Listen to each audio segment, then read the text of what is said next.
Hold up, hold up, hold up. We got it going. Here we go.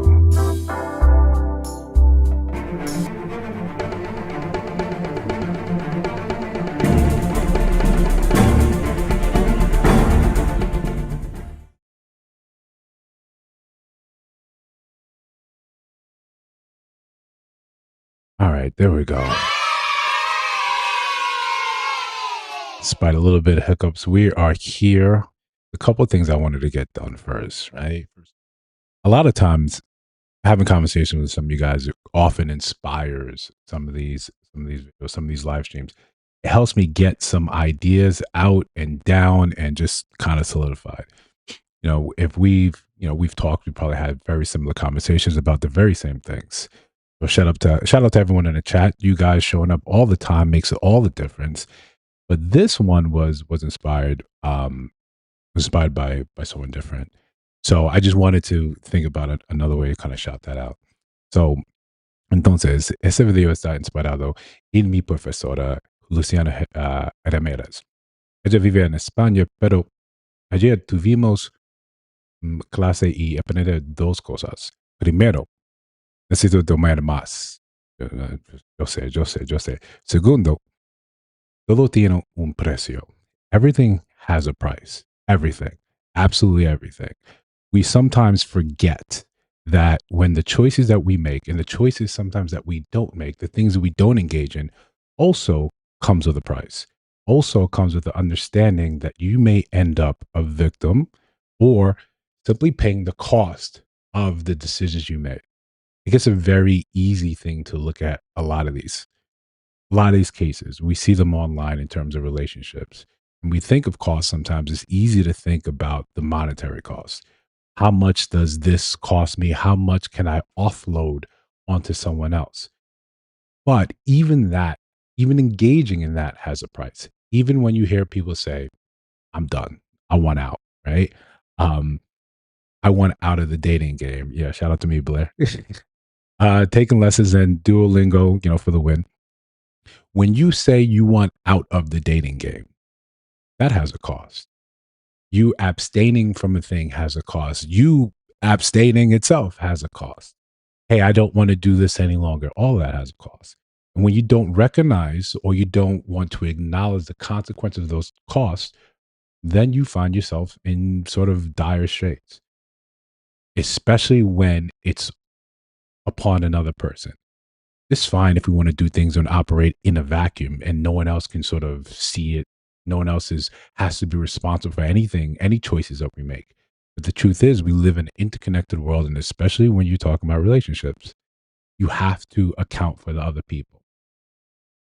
Naturally, it's very easy for us to look at the dating game and say, men bad. That is the popular coin of phrase today. There's seems to be nothing we can do about it except sort of go and grow through it. But in the meantime, a lot of people are going to find themselves lacking. A lot of people are going to find themselves like they painted themselves in a corner because math, because they didn't understand the choices that they're making, and then subsequently the consequences of those choices.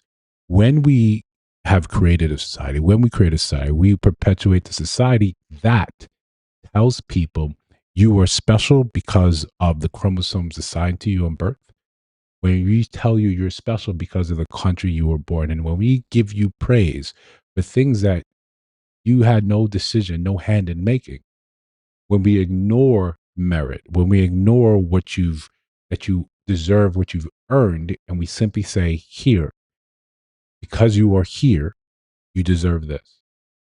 This is what we find ourselves in sort of this situation now, the slow descent. We think sometimes the extinction level event that happens and will wipe out all humanity on the face of the earth is going to be a big bang. Pun intended, right? Big bang, how we started, right?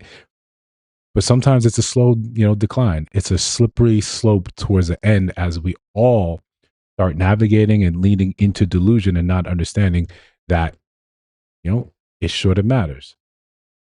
One sec. Yeah, that stuff matters, that it's important for us to understand that what we want has a cost, what we ignore has also cost. Um, that's fine if you don't agree. That's you're not supposed to agree with everything I've got to say here. And this is the point why we created this channel, so we can have better discussions where we honor each other's points and keep going. Of course, let me cook. See how you feel at the end of it. At the end of the stream, if I'm making sense, if I'm not making sense. But if you feel so inclined, hold your disagreement, and we have a chance where we get back and forth with that.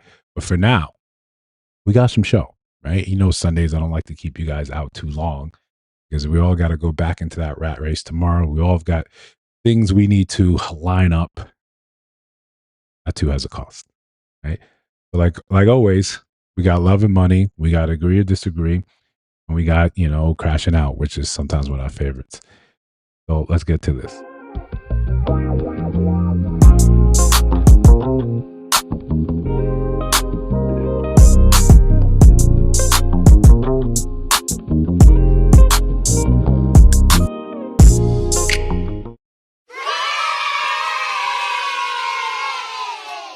Let me try to make some last minute adjustments to my camera so I don't end up crashing out myself. But that's not right. It's coming up next. No, I'm going the other way. All right. All right. That feels better. Okay. A little more relaxed. So if you're new here, we break this thing down into segments. We try to have something that feels like a show, feels like an interactive thing that you can go back and forth. Yeah, of course. And listen, I try not to be like the other creators. I'm going to shout you down when you disagree with something I have to say. That's an opportunity for you to come to tell me, yo, you're wrong. You're wrong. And I should take that to either sharpen my argument, to cut off, to exercise piece of it that don't work anymore. I don't have all the answers. I don't have all the solutions. I don't have all the experiences. That's where the rest of you guys come in. You have live in different pockets of life that just as real, just as important as my own. So when you say, "Hey, I disagree," let's talk about it. Right? We got a whole section called "Let's Talk About It." But again, if you're new here, like the channel, subscribe to the channel. This is the whole purpose of it. We're all going to get better together just by having these conversations. That's what's critical. That's what's important.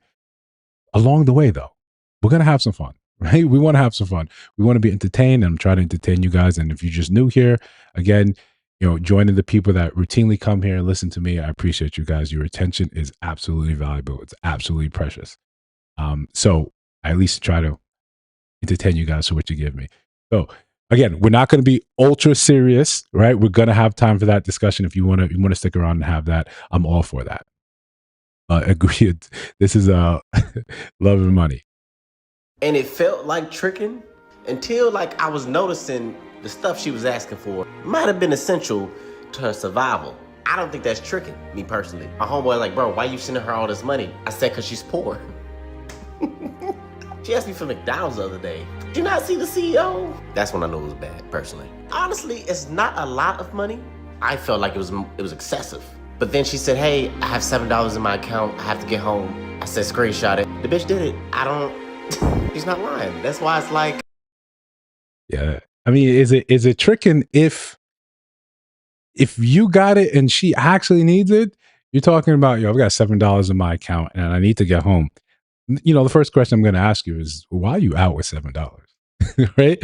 Why? And I know we live different lives, right? Pretty women and men live very different lives where you can, outside is largely free for you. We don't really have that. If we go outside, we know we're spending money. I want to go into this place. It's going to cost me money to get in. It's cover charges.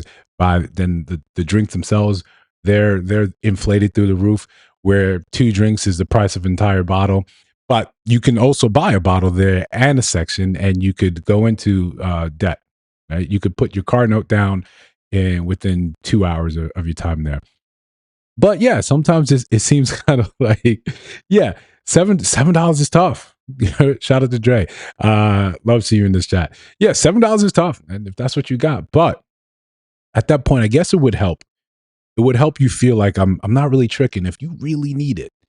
You really need it. Now, the New Yorker in me is already thinking that you got a separate account set up where you only keep $7 in it, where you would screenshot that and just go out and, hey, this is what it actually is. Hey, Not saying I want to see your application for the account. I want to see statements for going back 3 months, like a credit application when you're applying for a loan.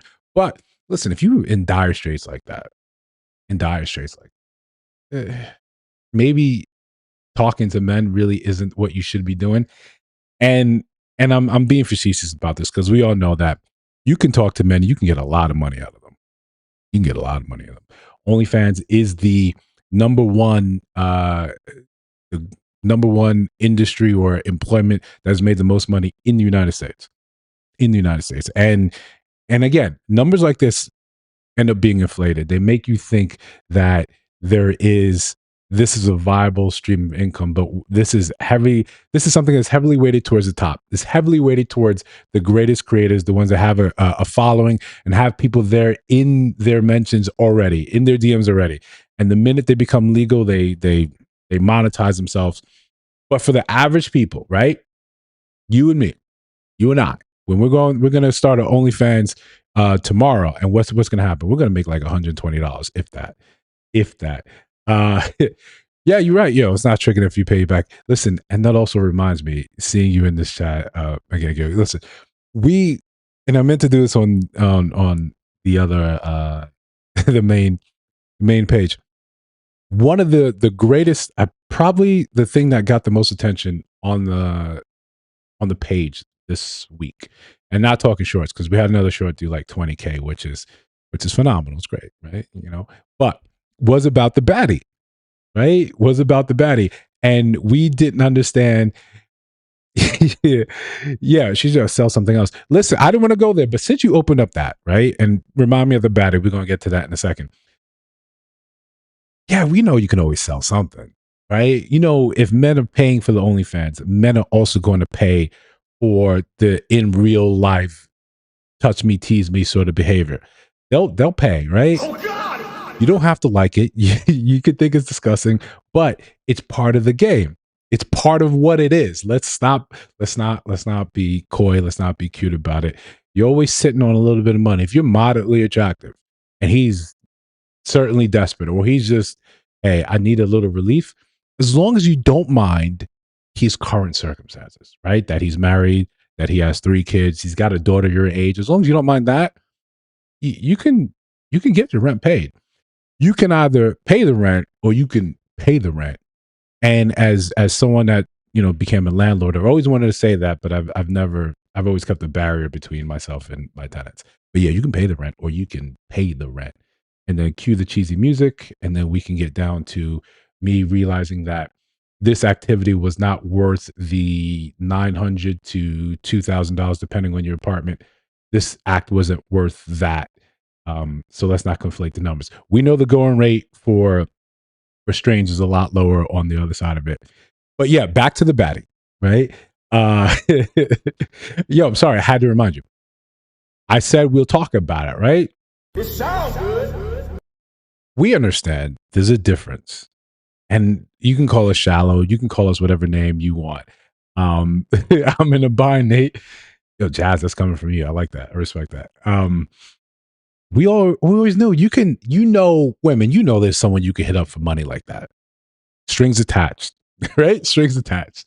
You've got someone that's willing to trade and play with you, and you just have to, I don't know, sacrifice part of your morals. Maybe it's one of those things that it feels bad immediately, but it gets better with time, right?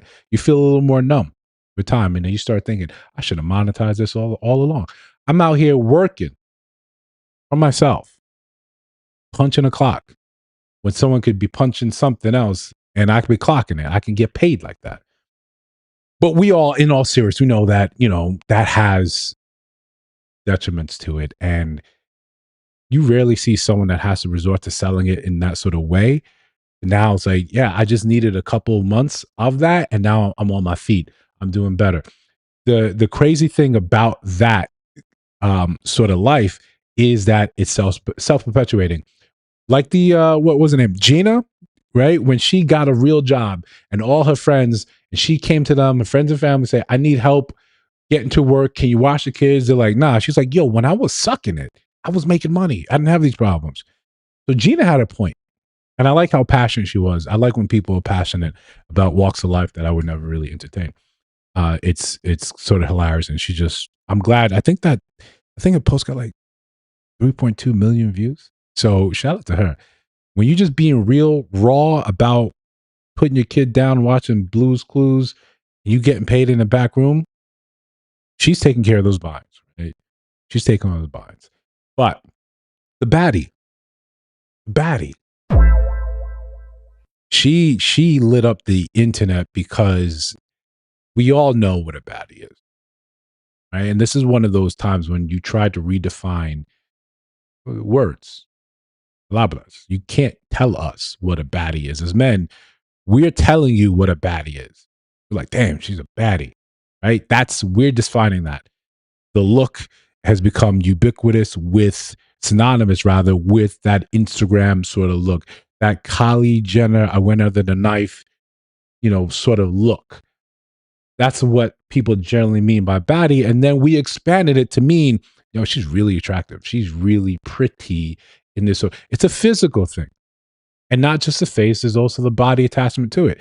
And when people went to her page and they eviscerated her. And like most times, what is telling is how people come and defend that. And how I think the sisterhood is going to be under attack in the near future. Because some of the stuff that you're championing, some of the stuff that you're trying to make us believe and make sense, it's just like, no, no. I'll give you an example that we all understand and we all participated in, or we all said, what are you talking about? Lizzo. Y'all try to make us believe that package was attractive. It's not saying that Lizzo doesn't have a pretty face. There are pretty things about her face, but this is not what people would normally consider pretty. This is not what they would say was what they were looking for, what they were going after. But y'all try to convince us she was a baddie. And we said, enough. Enough. Then we had the fat acceptance, and you call us fat phobic, you call us names, and we still said, yo, we're not jumping on a train with you. You for once, you guys have to stop. You have to be stopped. Right? Like Trunks was talking about the androids. You need to be stopped. This can't be okay. This can't be the thing that's allowed to run rampant. Stop it. Then what happened? Right? What happened? Lizzo did it to herself. Ozempic became a thing, and she is now celebrating how thin she is. She lied to all you. She got your money, she got the ducats, and you all believed it. We put her in movies. We put her in Mandalorian. What would you think? This is your fault. It's not me. I'm not accepting any of the blame here. This is what you guys did. This is what the sister code did. You should have stopped and said, listen, it's all right, baby. Baby girl. You can be better at this end of it. You should have said that to the one who's calling herself a baddie. This is not what we determine baddie. You say it and you use it enough, and now it has no meaning. So I like that most of the men are on the same side, the side of justice, side of the angels, and said that's not what a baddie is. I'm not saying that you're an ugly woman. You're just not a baddie. That man could look at you and say, I'm happy that you are here. I'm happy to be in your presence. I love everything about this. But we wouldn't call you in general a baddie. When people started getting upset that, and this is an important point. This is a really important point. When you get when you post something online, you got to understand you open up to criticism. You may not like it, but people are entitled to say what they want about you. Hopefully they keep it about what you're saying, but your look, if you're championing and saying, I'm a baddie, they're going to comment on that. Then you get mad, or the internet comes to your defense and says, how dare you talk about a woman's look? Well, if this was law and order, right? The order part of the law, right? In the trial, in the court, they'll say, yo, you opened the door. You brought it up. So now they can ask about it. The counsels can ask about it. They can wonder, well, what do you mean by that? Oh, no, objection. No objection. You started the conversation about baddie. You made it about your looks. So we're saying, even when you try to put the caveat, like not an Instagram baddie, by no means of the word we're saying you're baddie. No, you don't get to co-opt the word. It's not as if it's a sacred word we use for our religion, but you don't get to say that. You don't get to just claim it. Because when other men, and if you remember, the man that called himself a male baddie, y'all were ready to crucify him. You're ready to put up a fourth cross and put him right up there with Jesus and two others. You thought, no, how could you talk about that? You called him sassy, you called him gay, you called him everything but baddie. Everything but baddie. So sometimes the words seem to matter. Sometimes they have meaning. But other times when men are trying to co-opt it, when men are using it for themselves, why doesn't it have any meaning? Why is it not flexible? Why? Why? Why? Why? Why? Why? We're just curious.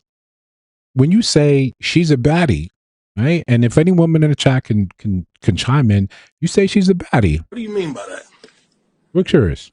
Because now baddie's a spirit. Baddie's an energy. Baddie's a feeling. Now baddie's a way of life. I've seen some clever, hilarious takes where she's saying, well, a woman panned to her car and it was filthy. And she's like, that's what a baddie is. And that was joke. That was funny. I'll give her credit for that. Baddies, they look great. And then you look at the mirror, right? When they're taking the mirror selfie in the bathroom and you see, oh, it's dirty. Or you see the mattress is sitting on the floor. It's like, oh, wow. Yeah, that's definitely a baddie. That's definitely a baddie. But listen, you just can't decide it is what it is for yourself. You just can't use those words because you don't like it. You don't support it. When men turn around and use the same words, you look at them like they're goofy. And even men, we get this. We understand it's not the same thing. But I think we can put the baddie thing to rest. But I've got another short that I've been trying to experiment with different shorts because just kind of for the love of the game. And they're fun. They take way too long, but they're fun. So that's going to drop in about 30 minutes. But you guys can't watch that. You guys are here with me right now. Right? That one's for fun. If it goes crazy, it goes crazy. Right? But whatever. Besides that, I do appreciate every support. Every time you guys chime in, you like any videos, you comment on these. These things are great for the algorithm. These are things that are critical to get stuff out to the larger masses for the algorithm to say, hey, you small channel, I recognize your effort. I recognize what you're doing. We're going to put you out to the wider world. And to our credit, and I like to use the royal we, because it feels like we're all kind of in this together. When the content does go wider, it does tend to do well. It just has to break through the algorithm barrier. But we've had 3 or 4 different things go viral, right? 50,000 views, 20,000 here or there. That stuff is like, I get giddy with it, right? I get giddy. And it reinvigorates me to, do more, to work on more, and to create more spaces here. I almost forgot. I wanted to have a goal here, but so one of the things I wanted to do is see if we can set up a maybe like a Q&A, not a Q&A, a live stream call-in show where you guys can bring up topics, things that are important to you, and we can get some real time back and forth. Maybe even in the future, set up some panel discussions where we can pick a topic that's kind of plaguing the culture, plaguing social media today, and we can bring those up. We can have those conversations, and hopefully not like tonight's conversation where it's just full of pandering. I might make a whole new section just for that, but you all know how I feel about that. But listen, we're going to continue. One of the things that we as men often get wrong, not in the tricking part, in the part of you're not really sure when she's asking you for help, when she's asking you for a donation, when she's asked you hit the Cash App, you don't know if she actually cares about you. You're confused about it because it never starts with flat out. Right? It never really starts out flat out like that. Hey, give me XYZ. It usually starts with a conversation.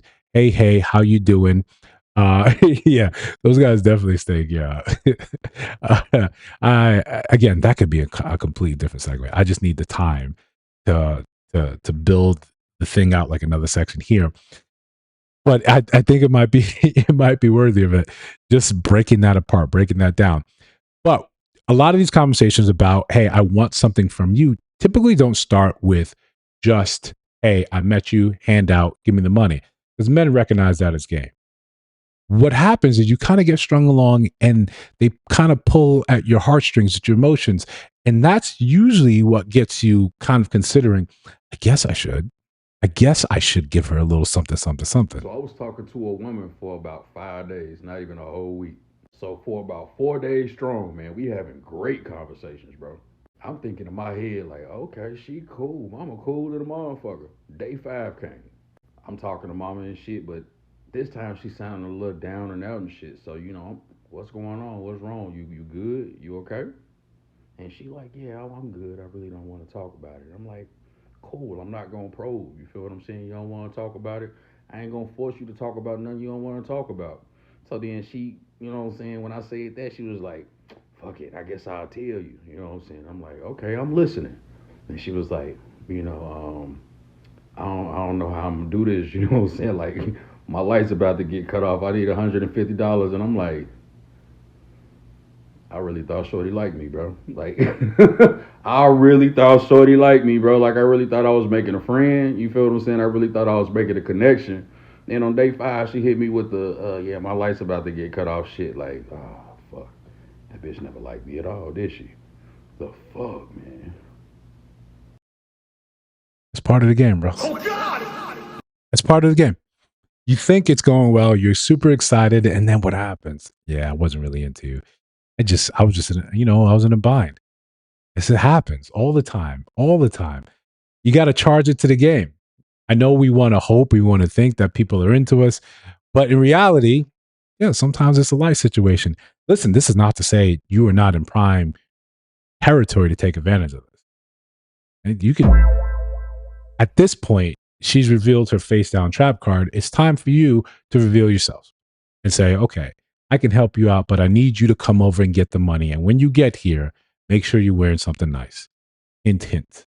Right? For those of you that watch It's Always Sunny, it's about the implications. It's about the implications. You know what's supposed to happen when you come here. We're just being fair because now we can truck with each other as adults. We can understand if this is what you need, this is what you want. Stop being shy about it. Stop being shy about it. Again, the other guy, he had a point. She sound broke. She sound like she's going through it. It's a big difference when you actually need it when you knew your lights were going to get cut off. Probably won't be the first time you're in the dark though. You can make that work. You can find a way to make that work.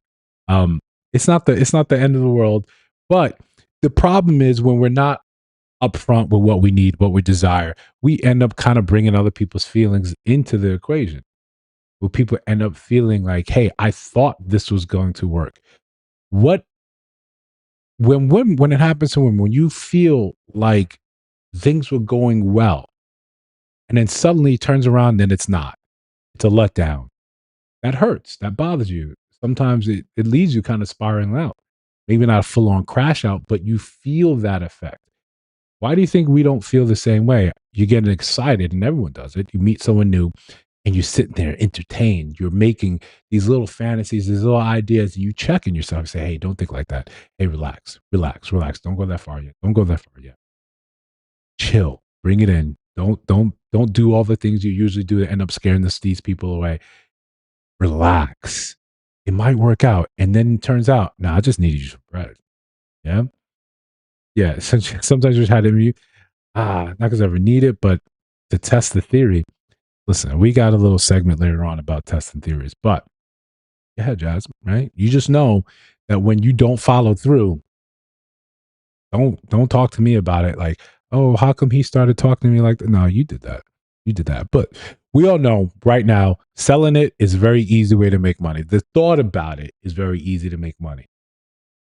What happens when you actually engage in it? And you guys should look up those articles because they're funny in a shout and fraud way where you're like, well, you thought this was going to work.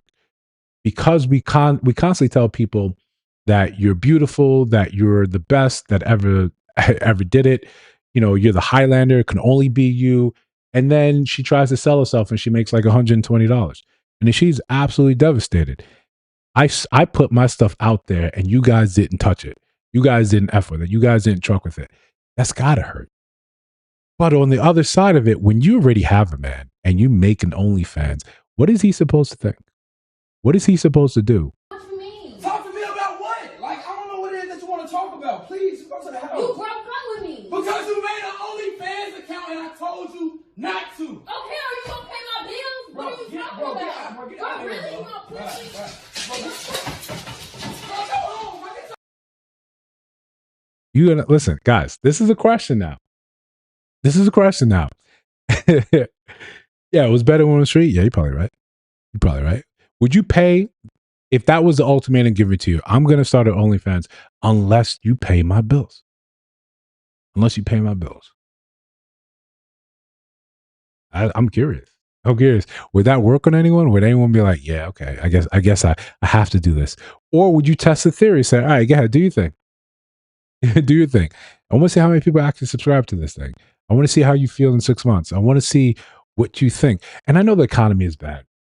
I know the economy is bad.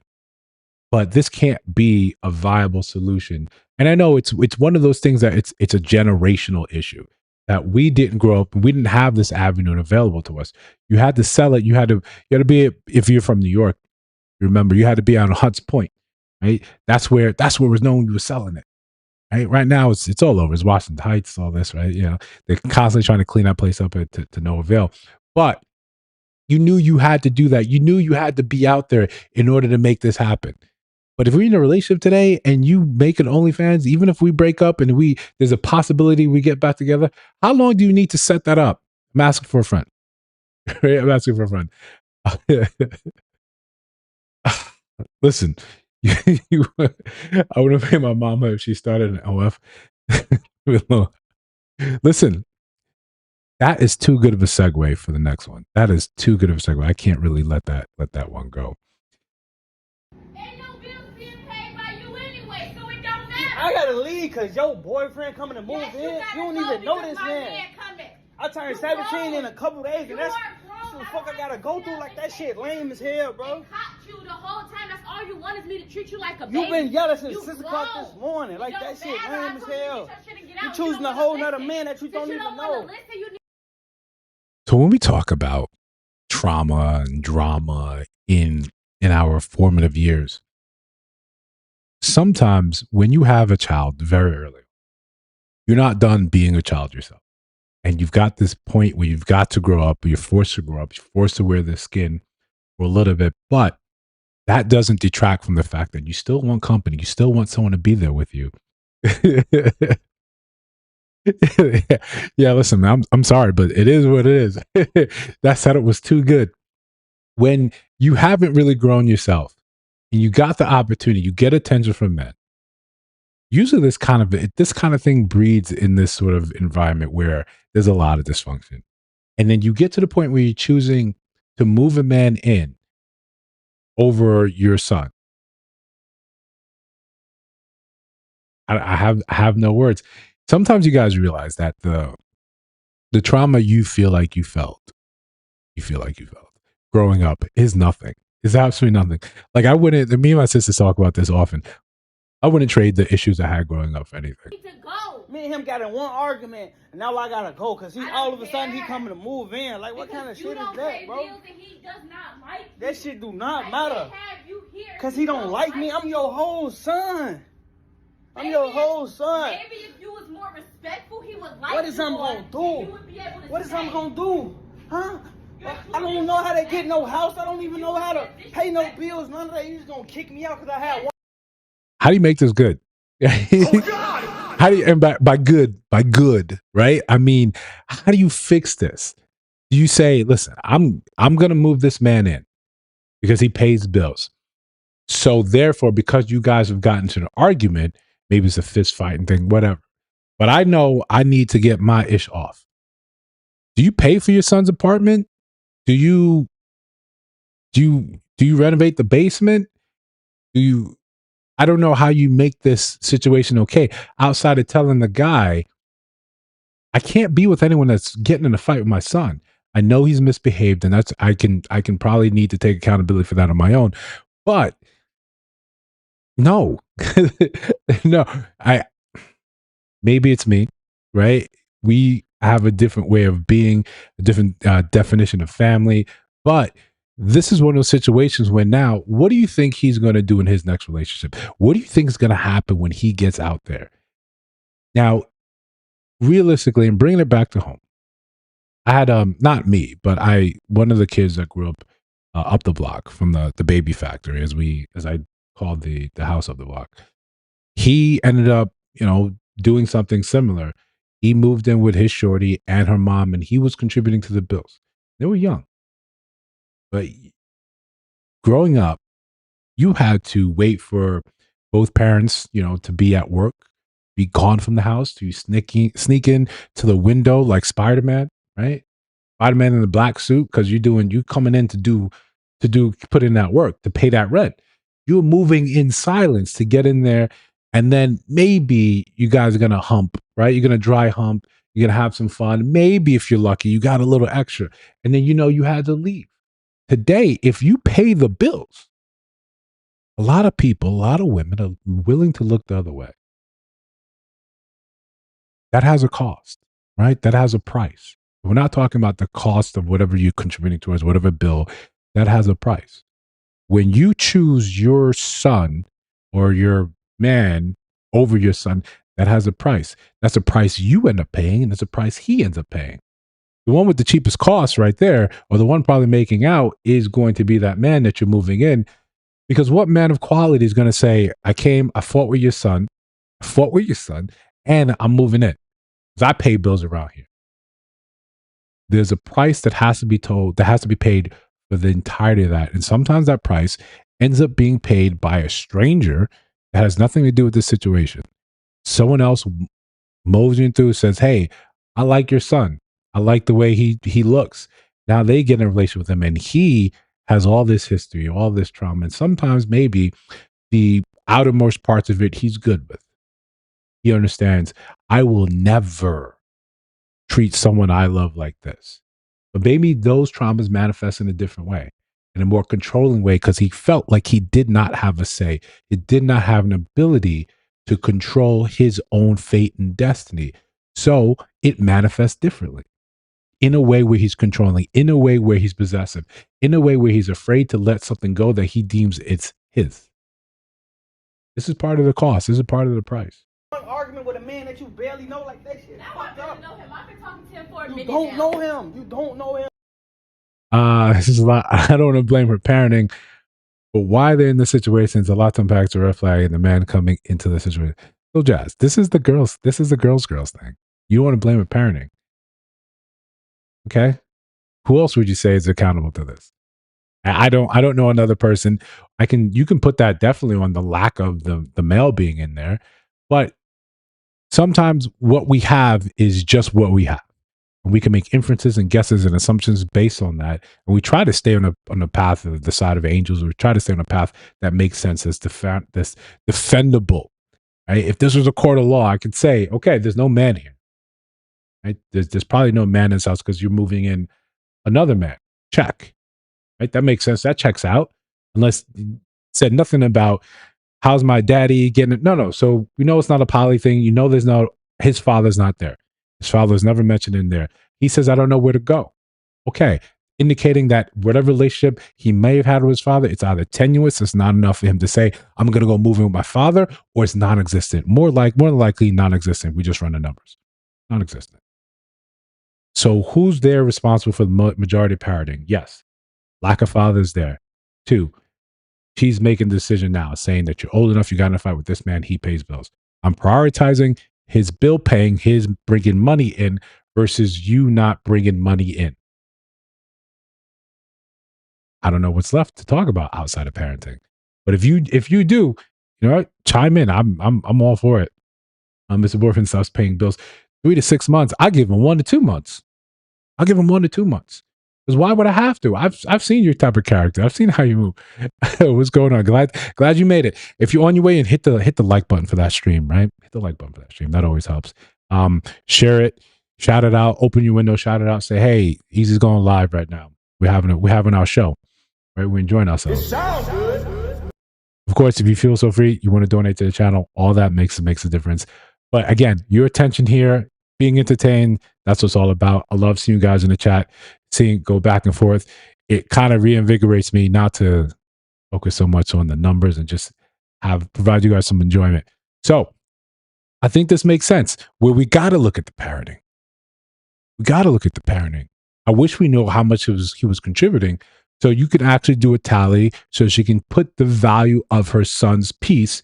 You can put a monetary value to that. I do know him. talking about? I've been talking to him for as No, long that as shit not right. As long as you can remember. It's not right, bro. You need to choosing get a your whole shit man that you out. just met over your son. I can't believe this shit. Now I gotta go. Now I gotta go. So listen, it I don't blame him. I don't blame him. I would be hard pressed.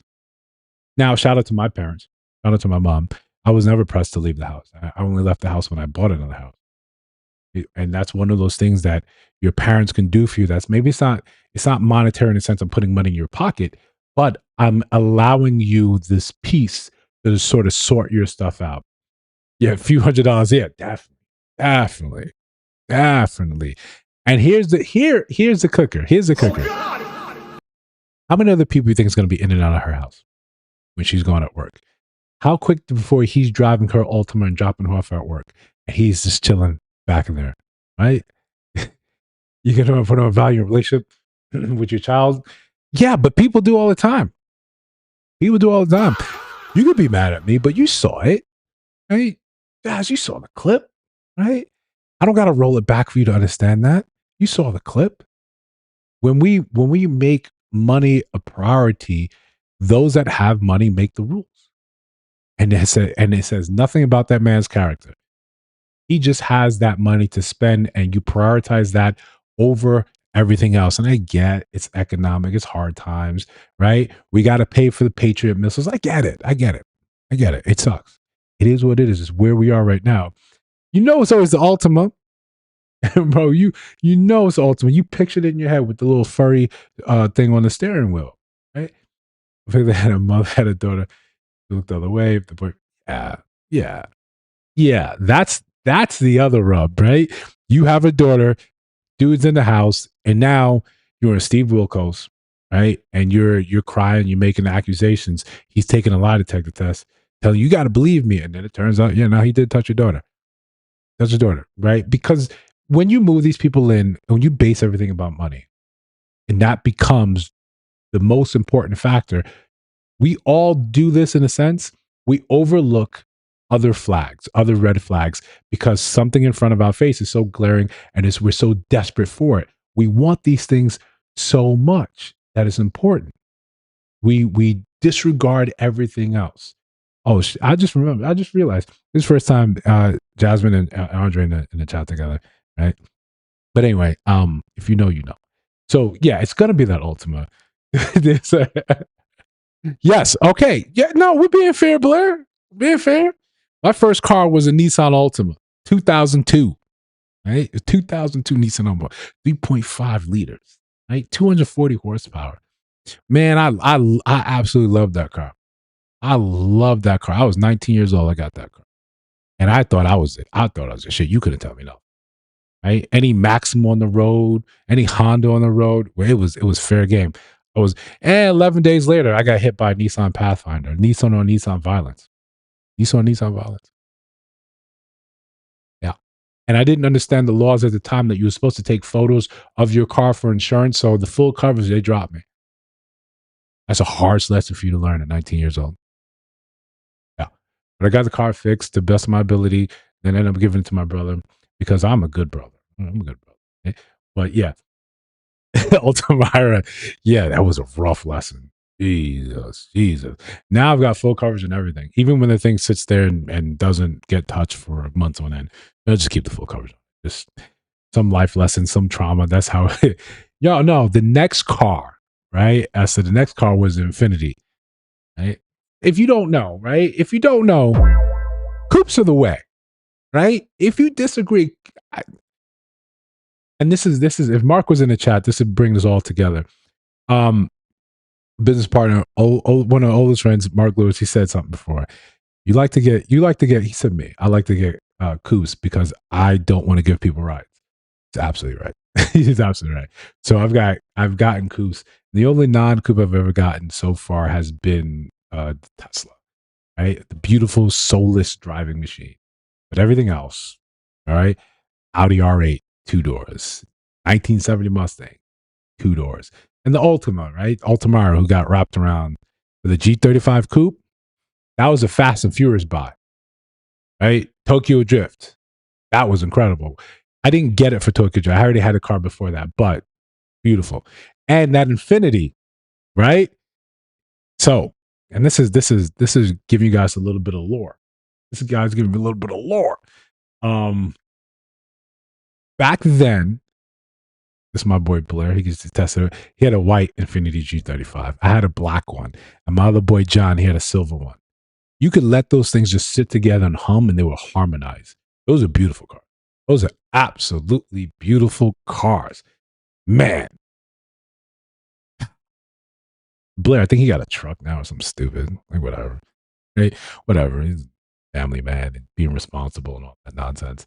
And who cares about that, right? But yes, listen. Don't give people rides. That's what it was. So the three of us, we would go like to bowling to Lucky Strikes. You get there like 9 p.m. 9 p.m. to 12. It was unlimited bowling. It was like $16. You just bowled your heart's content, right? And you just kept going. If you weren't doing it right until your arm and shoulder were hurting the next day, but we were doing that. And there was a time John, sometimes, he would come in and out. John's Jamaican, so he was always if he wasn't with us, he was working 3 or 4 jobs, or he's with some other woman getting her pregnant. And I'm not being facetious. That's legit what he was doing. But the times when he'd come and you'd have 3 G35s, coupes, just out there harmonizing. It was beautiful to see. Beautiful to see. Man, that was a treasure memory unlocked. But we got some show, right? Oh, God! We're going to keep it going, right? We're going to keep the show going. Again, if you're new here, like the stream, join the channel, subscriptions. It makes a difference. It makes a difference, right? We want to get a nice little plaque back there right next to the book. And that's going to take a couple of years. That's going to take a couple of years. But in the meantime, we're going to grow something. We're going to grow something that's worthy of it, and something where we're not dogging people out. We're having conversations. We're laughing about stuff in the meantime. And we're not giving people dumb advice to try to make them to sell tickets. But I want to issue this one caveat, this one understanding. If I ever get invited to one of these shows, tonight's conversation, table, 8 table, I'm going to go. I'm a small channel. Like, it would help. Either that, we're going to create our own little space here where we can have those conversations. And the problem, I would have done already, but a lot of you guys that are regulars here, you don't want to be on camera. You guys have indicated that to me several times. You don't want to be on camera. But we can find something, we can build something, and then people can come and say, hey, I want to join that little cute little stream thing you guys got going on. But until then, we're going to continue. We got some more going on. One of the things, last video, so we finished up Love and Money, when we hear all the time as men, right? And we're giving you from the men's perspective. We hear all the time how much that last guy did for you.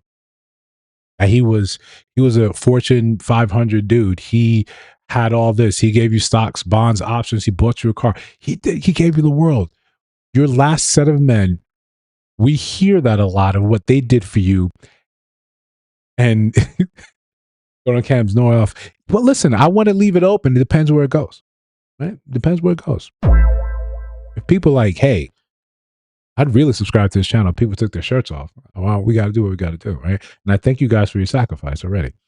But again, we hear a lot about what the last guy did for you, and he was amazing.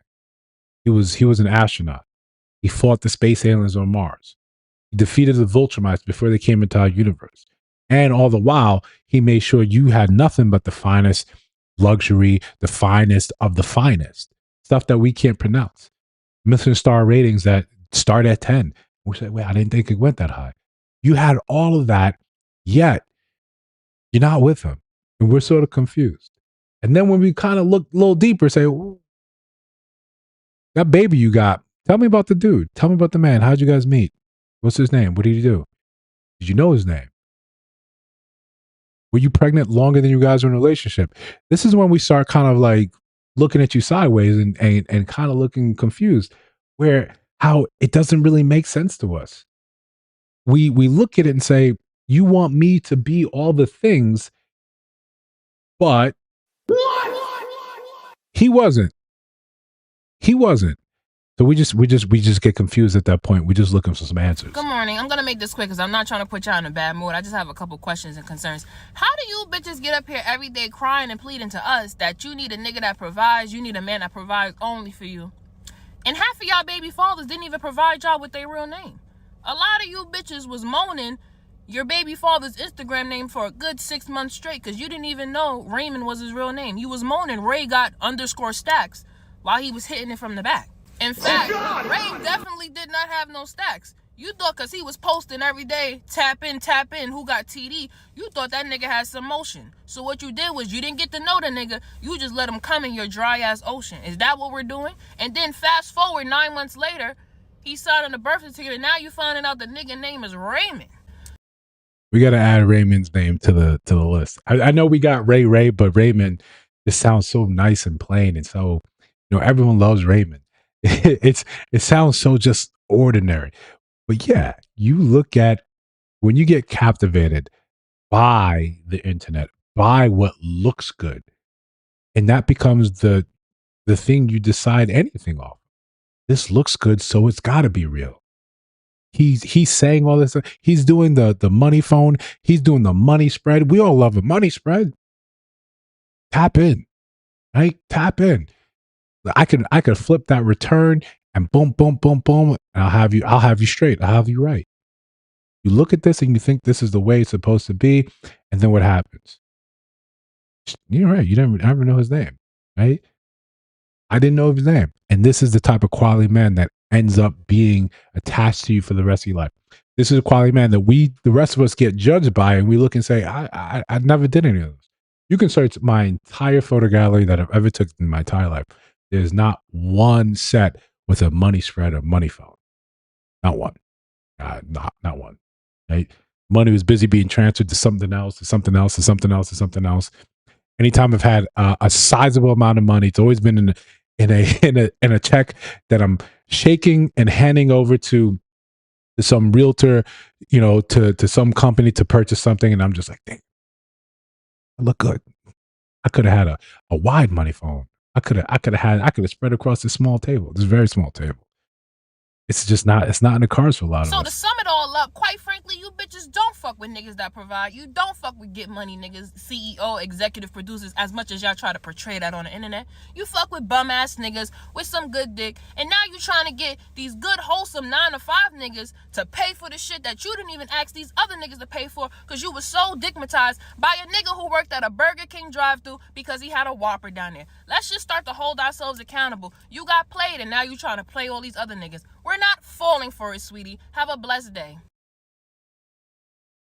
That last part, Burger King Whopper down there, I gotta write that down. That was good. I cannot lie. Damn! That was good. That was good. But the point stands. We sometimes get so caught up in believing the Instagram hype. When we know the truth, or we understand the truth. There were little pockets of information back then. There were little things that showed you what was really going on. One of the ones I mentioned before on this channel was that site called Tag the Sponsors, right? Yeah, the wordplay was fantastic. We love wordplay around these parts. Wit, wordplay, charm, we love those stuff. Tag the Sponsors told you the truth about how many women were willing to go.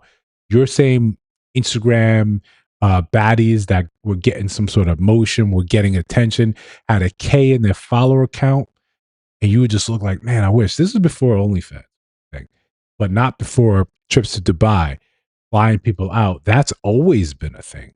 Just like the passport bro movement was popularized, or was, the moniker was put on black men specifically when they did that, even though white men have been enjoying that for years. It's been a very normal thing for them. But when certain groups do things, then they get these things attached to them. So for all the while, they were getting flat out. They were getting flued out, getting flued out. And then Tag the Sponsor would show the guy would pose as a rich Arab, and you would go to his Instagram page and he would have all the cars. You have pictures of him, it wasn't him, but he would pretend to be a sheik, and he would say, hey, I want to fly you out. I want to blah, blah, blah. And he would get explicit. I want to do these things. I can't do them with such because it's haram. Blah, blah, blah. I would pay you this. All I need is a picture of your passport and information. And it would go. It would go. And this would be, cute women, beautiful women that you would just look and say, I would never have thought. It opened your eyes to the world that this was happening. And he would post like the chats of all that. He would just post all that, and people were like, oh my God, shocked. Now we're not so shocked. Now we're not so shocked. We know that money, when we keep putting transactional dating, we put our love, our need of money at the forefront, we're going to end up in the same place that we kind of find ourselves in right now, where there's always going to be someone with a bigger bag, more money, that's going to basically sway her. Last live stream, we had a couple videos where women are simply proclaiming, "You didn't marry him for love. I wouldn't have talked to him if he didn't have money." Larry Wills is going through the very same thing. Where on camera, she flat out said, "Yeah, if he didn't have money, we wouldn't talk to each other. We wouldn't get to know each other." And while we can call that callous, you can call it cold, you can appreciate the honesty about it. Now the fault lies with us when we don't understand that she is willing to kick out her son so she can get a man in that can help with the bills. When someone is telling one of the strongest men, all right, in bodybuilding, not the strongest man in that competition, that if it wasn't for your money, I wouldn't pay attention. Your muscles mean nothing to me. I'm openly going to flirt with this man in front of you, this smaller man in front of you, cause you to slap into it, endanger everything you've built. Like CGA says, it seems some women are, in business and men are in love. The minute we both kind of realize and equalize where we are, we might find ourselves in better places. Now, the caveat also exists.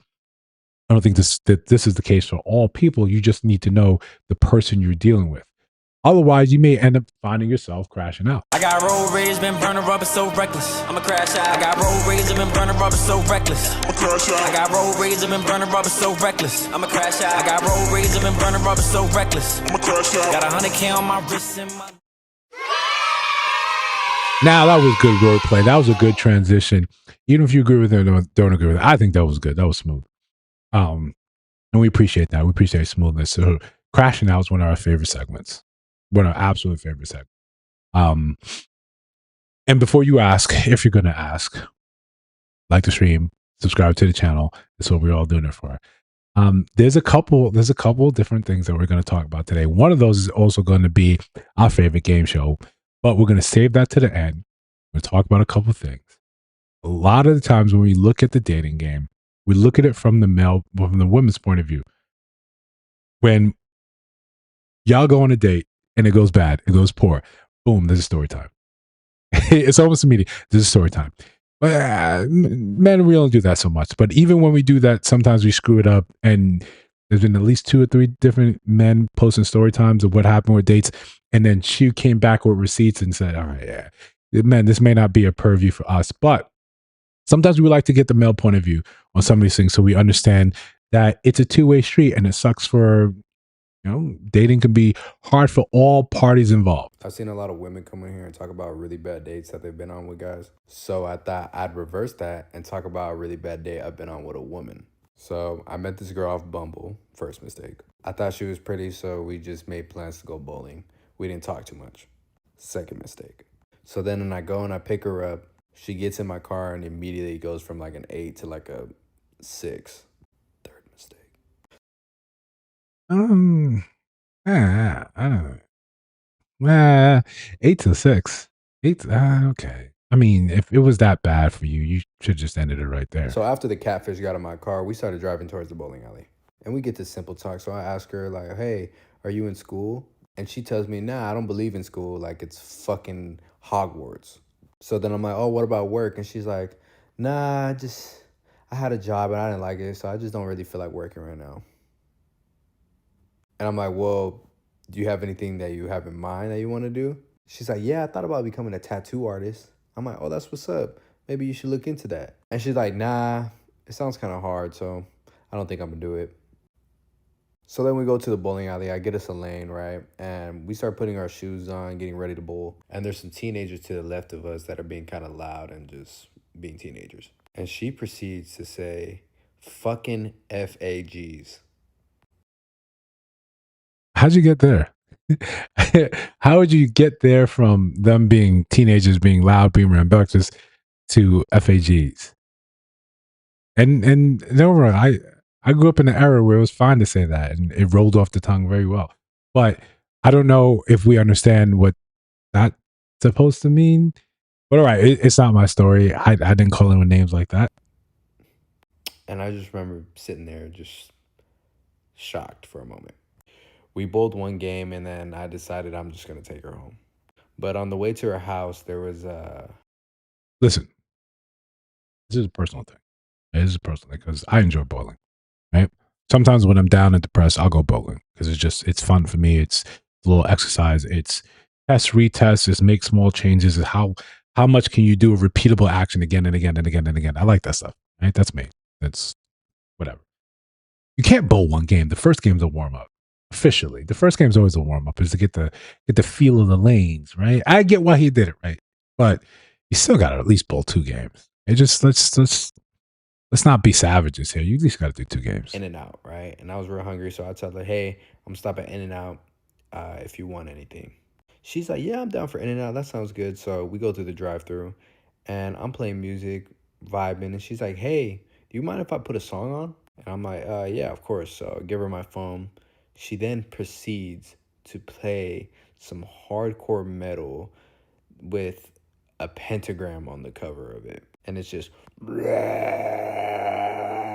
and then asked me how I felt about the song, and I just tell her, "Yeah, it's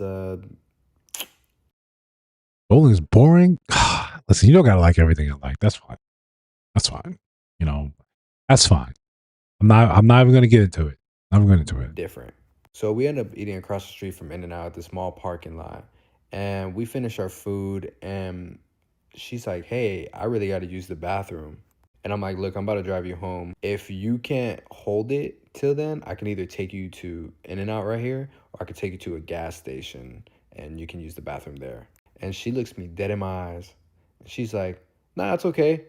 And proceeds to get out my car, walk 20 feet away, goes behind a pillar and pops a fucking squat. And I remember at this point, I'm in fucking shock. Like, "You nasty bitch, you really just did that in front of me." And I remember I grabbed her purse and I'm like, I'm gonna throw her fucking purse out the fucking window and leave her here. But by the time I grabbed her purse, she was already back in the car. So I take her home and she's like, "Hey, I had a really good time. We should do it again." And I'm like, "Yeah, I'll text you." I ain't fucking texting you, bitch. And she's like, "Yeah, but if you want to come inside for a drink, we could do that." And I'm like, "I got work in the morning. I can't. Sorry." So then I leave and I call my cousin. I'm like, "Yo, you won't fucking believe what the fuck just happened right now." And I get a text from her on Snapchat, and she sends me a picture, and she's like, "Now you have to see me again." And it's a picture of her holding my glasses that I asked her to hold on to before we started bowling because I didn't want them to fly off my face. And I told her, keep them, and just blocked her. Listen, I know we want to be cute, we want to be coy, but you completely lost in that exchange, man. You lost your glasses. You lost your glasses. You lost your time. You lost your money. You had to watch her squat and do the damn thing. You make it seem like you sold her one. Nah. And you only bought one game. Nah. But listen, yeah, we all have bad dates. That happens, right? But I think, again, what I say on this channel a lot is we should take a lot of keys from how women move. We should understand that sometimes when they'll cut a date short in the middle of it and just say, "This is not going well. This is not going." It seems rude, right? It seems like, "Yo, you can't." No. But let's save ourselves the time because that's probably the most important thing. You're gonna save yourself the time. You knew you weren't into it. There was red flags from the beginning, and then you condone it. Ever since when the minute she hopped in her car, into your car, and you were just like, look like your pictures, and you continue to date, you showed up, you went, no, stop it right there. Let's normalize you calling it right then and there. Like, all right, I'm good. Right now, you got a hostage situation. Now you need proof of life for your sunglasses. Nah, it's not where to be. But it's not as if, right? It's not as if we don't drive each other crazy when it comes down to relationships. And sometimes, right? And we know men, as much as this is a man channel, we sometimes have to acknowledge you can push the wrong woman's buttons to a point where now you're in a situation where you don't know what to do. You told her one thing and she believed it, and now she found out it was something else, and now she's in your house waiting for you. Trey, yeah, I'm filming this from your house. You lied to me. You lied to me. And I don't like liars. I don't. I told you that when we met. I told you I don't like liars, right? So here, let me tell you something. I'm with your dog. Say hey. He loves me. You said you didn't F that girl last night, right? And then you told me to book my Uber here. I'm here, right? You're not here. You didn't answer after that. No call. I'm in the Uber, calling and texting. You're not here. But there's blood on your sheets. Oh God! And the apartment smells like fish. Like, there's also lipstick smeared all over the pillowcases. Crazy, I know. Also the bathroom reeks of under the seat. Okay, and it's blood on the tub. Whatever y'all got into, some diddy shit. Like, It's either a crime scene or he had the craziest night. But you just pay attention to the eyes. it was some shit. It was. Respectfully though, right? I'm not even mad. I'm truly disgusted. I'm mad about the fact that you lied to me. Like, but you never had to. All while trying to get the poom poom. I don't respect that, right? I don't respect that. So look, here's how this is gonna go. You know, I'm probably just gonna chill and wait for y'all to get back and say hello, or I might leave and take the dog. I don't know yet. I haven't really thought about it. Whenever shit gets snaky, everyone always tells me how good of a person I am, how much they fuck with me, how much they like me, you know? And then they proceed to lie. You feel me? And get caught while doing it. But what's fucked up is the fact that I got into an Uber you told me to order. And that's when you decided to go silent. Like you wasn't bringing me to your house. Nigga, and you was finna leave me in the cold. That is some dirty shit. I ain't did nothing to you but not give you the pom pom. That's weird. No. Wait. Listen, Wait. that's got to be him when he received this message where he saw it and people hopefully tagged him instantly and said, "Yo, what are you doing, Trey? What is going on with you?" I don't get why you would tell her to come over while your place is a complete crime scene, though. That's bold. But what's even weirder is you were willing to let me be 45 minutes from my house, right? In the freezing fucking cold? And thought I wasn't gonna find my way up in this motherfucker? So yeah, I might go home. We gonna see. I'll take y'all for the ride. You're crazy. As fuck. Nigga, you knew it. Like, I told you how I get down. You don't want me to come with you? You know that's you. You said what? Let you come home. To what? To who? Is you serious? You, nigga. It's blood on your sheets, blood in the shower, and lipstick on the pillowcase. What do you mean? What does that mean? Look at this. Look at it. Please. Please. And it's cheap too. Need to get tested. So then what happened? This is crazy. I'll be right back. You forgetting her scarf. Here. She smell fucking terrible, bro. You got a bitch in your car. What do you think? I'm stupid? So where were you last night? It's recording her. Where? You lying like shit. Where? Where? Oh God! Like it was in Capitol Heights. We was drinking and shit. You a fucking liar. No reason to lie to you, Jay. It was nice. Thank you. It's the outfit you bought me. It smells disgusting in here. And when you get back, burn all this shit. It smells. But you like it though. Yo.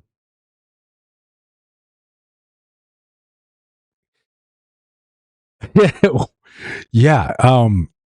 Again, I don't understand why you would tell her to hop on an Uber, come over, and if that's how you're moving, you understand you need to fumigate that place, right? Maybe you became nose blind and you can't smell it yourself. But from time to time, we got to remind ourselves that this is what's also available to women out there. When they start complaining about, yo, we're in the trenches, we're fighting for our life out here. There's a very real reason. This right here. This is a very real thing that happens to them all the time. If this is the quality content out there, and you got a man, you got someone in your car right now, you haven't really vacated the scene of the crime. What was the plan? Right? What was the plan? And, you know, shout out to her outside of the sneaking into his place. That's wild. That's wild. It would have been better if you just said, I can't.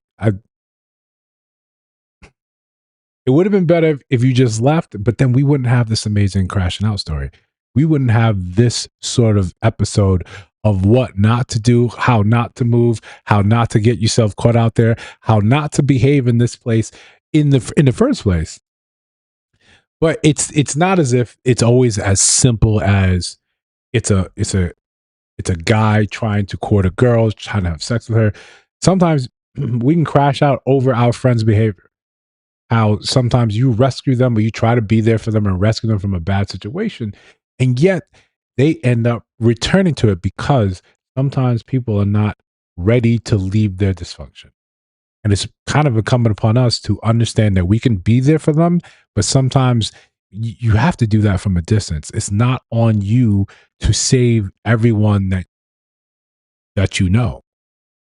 Put a finger down if back in October you were out with your so-called friend and her nigga at the time jumped through the sunroof and beat her to a bloody pulp, so you had to jump in to save her life and rock his fucking world. You spent all night with her in the emergency room because her eye was swollen shut, her nose was broken, and her neck was fractured, and she was bloody as hell. You let her stay with you so she felt good and comfortable, and then let her go about her life. You remained friends with her even after finding out she still fucked with that nigga. 5 days ago, you went out with her on a girl's night. The same nigga popped up, but he was being cordial and you mind your motherfucking business. Along the night goes as you're having a girl's night with her and she goes missing. You go to search for her just to find her in the back of the fucking club getting her ass beat outside. You go over there because she's screaming for fucking help and get roundhouse kicked by her nigga in the fucking head. At that point, you should have learned. At that point, that was your lesson. Shit. You got hurricane kicked in the back of your head, right? By Ryu out here. Ryu or Ken, probably Ryu. You should have learned. She got back with him, and you think being a friend, when you had to put your hands on this man, when you had to go fisticuffs, when you put on your Chung-Li and you had to fight him on her behalf, and then she gets back with him and you still say, it's cool, let's just still hang out. Part of you being a friend is introducing consequences to your friends. It's letting them know this type of behavior you can't abide by. You cannot let it happen. You cannot let these things sort of slide. This is not okay. This is not right. What would be right is for you to like the stream and subscribe to the channel. But we'll continue. You call your nigga to come run a fade before your nigga can even come. This nigga goes missing. Your nigga tries to run a fair fade with him for days and he never shows up. Instead of showing up, he wants to start posting false information about you, saying you had actual relations and so. You try to reach out to your friend and say, hey, what's going on? But she was active online 15 minutes before he started posting. Let's talk about this real quick. I'm never going to shoot the fair one. Because your friend, I'm your man, and your friend got into a situation. You got, a tech to the back of your head, to the noggin, because you wanted to insert yourself in there, because you thought you could fight a man. I'm going to look and say, oh, this is you and your friend group. I'm gone. I'm not going to search for this man like this is first 48. The trail's getting cold. If we don't catch it in the first 48 hours, it's gone. No. You deal with that. I'm not. Now, I understand I come from a different walk of life. I don't really entertain some of these things. If and when I want to do ghetto things, I do it for 8.5 minutes, the time it takes the light from the sun to reach the earth. That's how long I need to be refilled in my ratchet meter. This sort of thing is not healthy for you. Because you understand that people don't play fair anymore. People are not interested on shooting a fair one with you. No, they look and say, I don't think I can beat them. I know I can. The ultimate equalizer. I'm going to go get that in the trunk. I'm going to use that. I'm not going to think about the consequences. I'm not going to think about anything else I've got going on in my life because usually I don't have much. And being in prison is not as much of a detriment as it is for the rest of us. I grew up watching Oz and all that stuff happening. I don't want any part of it. I'm like Tom from the Boondocks. You can't have my booty. I'm not doing this with you guys. I'm not. You're involved in this. Kudos to you. I'm going to now see myself out of this. I'm going to wonder how I wandered into this vicinity of this nonsense. You guys are playing Street Fighter in the back of the club. I can't. About you, and then her phone was dead for hours on hours on hours after you tried to reach out to her. So now you feel some type of way because you know what the fuck is going on. Stop fucking playing with me. Then you say, okay, he's running with this narrative of my niggas beefing with him because of a past thing that we had that's not fucking true. So instead, you get all the information that you have from October till now, screenshots, photos, any evidence that you have to show what the narrative is really about, you post it. Oh, now your friend comes out of nowhere, her phone was messed up, and she's mad at you because you exposed everything instead of the fact that you're getting your ass beat and your man also hit your friend in the process. Now they're mad that everything is exposed and trying to call you a liar and say, oh, you pulled a strap out and you spit on him, which is all false information, and trying to say that basically you're a bad friend for exposing the truth. Now the whole city is mad, wants to beat her man's ass, and now she's telling people she barely knew you. Y'all must live in Gotham. Y'all must live in Gotham. Sounds incredible. It sounds incredible. All this going on. Someone get Batman, because this is nonsense. If you find yourself in the vicinity of this is your life. I'm going to encourage you to find something else to do. This may not be it. This really may not be what you need in your life, what you got going on. Yeah, no. From the very onset, I don't care, right? Yeah, I really don't care what you got going on, how this happened, how you got here. I don't care about any of this. I don't care about any of this. But I'll tell you something we do care about. We do actually give a damn about our favorite show. What really grinds my fucking gears is, okay, we were going through a rough patch in the relationship. That's fine. That's whatever. But I literally told him I was scared to have to do the deed because I was scared that he was going to fucking leave. The day before, crying my eyes out in his arms, crying my eyes out, saying, okay, I'm scared if we do the deed, you're gonna leave. He's like, I'm not gonna leave. I only want you. My eyes are only for you. My eyes are only for you. Okay, and then, okay, ready? We do it when I get the baby down for a nap. I go to the fucking store, get shit for dinner, come home, we do it again. The next day, he's gone. But I'm fucking crazy. Now listen, this is important in a very weird tangential way, right? Oh, God! So just rock with me a little bit. We posted, again, the royal way, because we're in this together, right? The whole city is absolutely crazy. That feels like a Gotham thing. Gotham thing, right? The clown got the city on lock. We posted a long time ago, and it feels like a long time ago, but the channel hasn't been even active for a full year.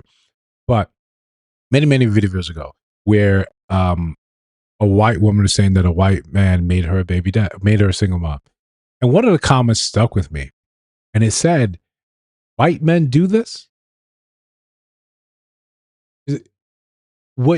Sometimes when you ascribe these negative characteristics to men and you say all men, I'm thinking you mean all men. I don't think you mean black men. Because men understand that men are kind of like that. Men as a whole are like that. If a man's going to do you dirty, it doesn't matter of what his race is. He was going to do you dirty. Right? He was going to give you the Rock Lee treatment in front of your squad. Didn't matter. Didn't matter if he was Asian, he was white, he was black, he was Spanish, Indian. Raj will do it to you too. It's about character. It's not about the skin color. Martin Luther King told us this. So when you got a clip of a white woman talking about this happened to her, yeah, I'm not shocked. I'm not surprised. You have this. And this is a thing we do in this community a lot, right? This is a thing we do in this community a lot. We look at the most negative thing about the black race and we assign that to all black men. But we don't do it for other races, right? You have the stereotype, right? The frat boy stereotype that quintessentially takes advantage of women in college. Drug them or they, pressure them into this. It was even an equalizer. So we put it in our media, we put it in our TV. You see this happen all the time, but yet you don't think that white men will do you dirty. No, Just think about it like this. Rock Lee was light skinned. He did, Skase dirty in front of the entire squad. Think about it like that. That's how you should reason it. Right? And I know it seems tangential, but I ask you, stick with me. I think it makes sense. Men understand that other men are always going to be men. They're going to treat you the same way they're going to treat you. But again, our favorite show. During your last trip to South Beach, did you flirt with any attractive women? Kelly, were you there in South Beach? No, I wasn't. Oh God! Right. And again, I know we're a channel focused on giving the male perspective, but we'd be remiss in, I don't want to ever think that we don't call men out. We don't identify when men do, idiotic stuff like this. Here it is, right? Here it is. Yes. Since you've been married to Kelly, have you ever fantasized about having sexual relations with another woman?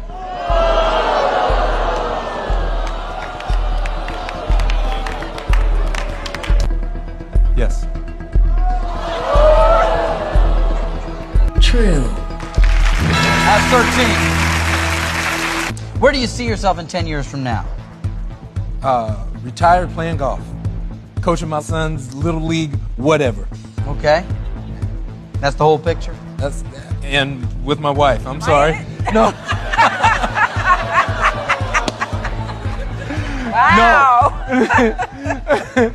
Have you ever told any of your friends that you were considering leaving Kelly?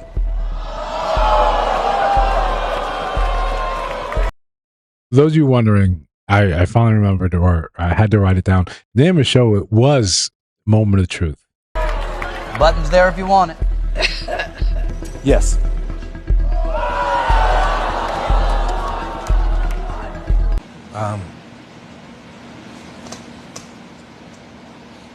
Oh God!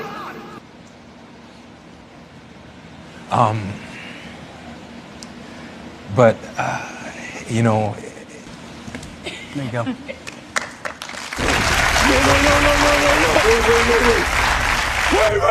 Wait. So listen, we're being adults again, right? We're having the part of the conversation where we're talking to each other like adults. It's probably normal for you to do the following: fantasize about someone else. It's hurtful. It sounds hurtful, but it's a normal human thing. Because you now are with one person, that doesn't mean you don't think about exes you were with, sharing at the water cooler that you have your little conversations with. It's to act upon it. We can't think that we can police thought. We can police like this natural urge. I think it's also natural to think, what would it be like if I wasn't married anymore? In this day and age where we constantly have people thinking that way, think about what life may be like if I was no longer in this scenario. You think about it sort of innocently when you are single. What would life be like if I weren't single? Yeah. Does she want to hear that? No. Does she want to hear that on a syndicated television show? No. Does she want to hear that verified by a lie detector?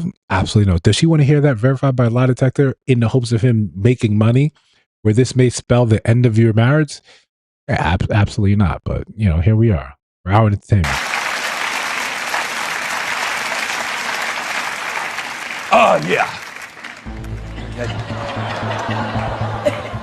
I think sometimes when we're playing this game, people forget that we're talking about real life. Do you wish you had never gotten married to Kelly?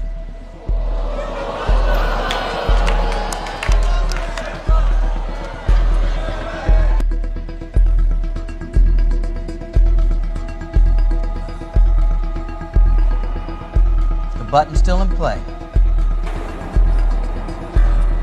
Do you have questions? Yeah. You seem like you're concerned. You're not remembering this question from your polygraph? Or...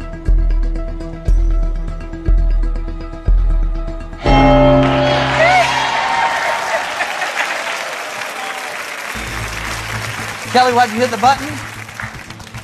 You looked a little confused. Yeah. Well, I think we're all sensing that. So we throw this question out. So ignore everything I said before that. Ignore if Yeah, that one she's not going to hear. You should have known already that that's the one you're going to press that button on. Don't waste a button. Don't waste a button on anything but that. That's going to be the thing. That's a harsh one to hear. Hey, that's a harsh one to hear. You put him in the hot seat.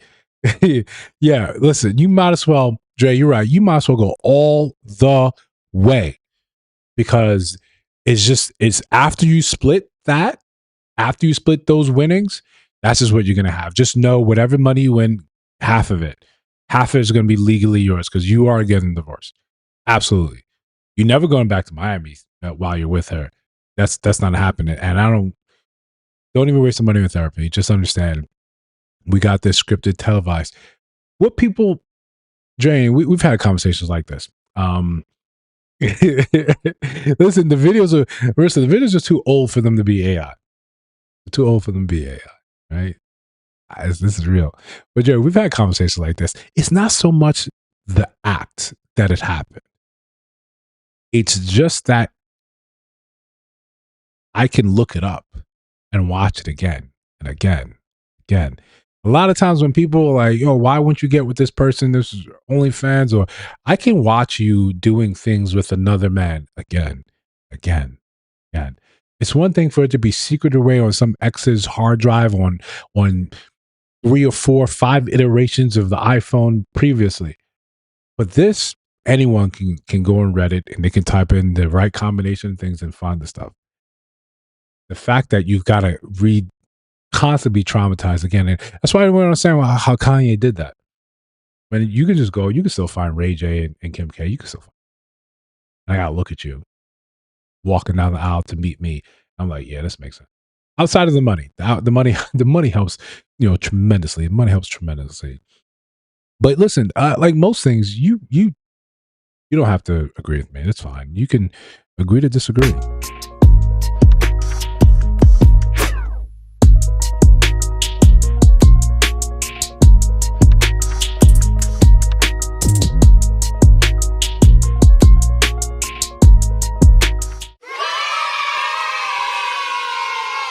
Now, that was a smooth segue. I know you don't like it. You may hate on it, but I think it was a smooth segue, right?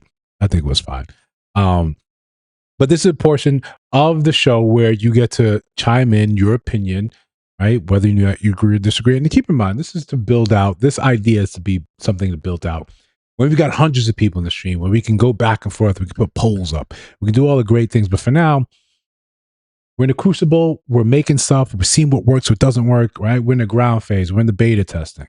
We can see what we can build later on. And you can remember, remember when we used to watch that. Now look at it. Now look at him.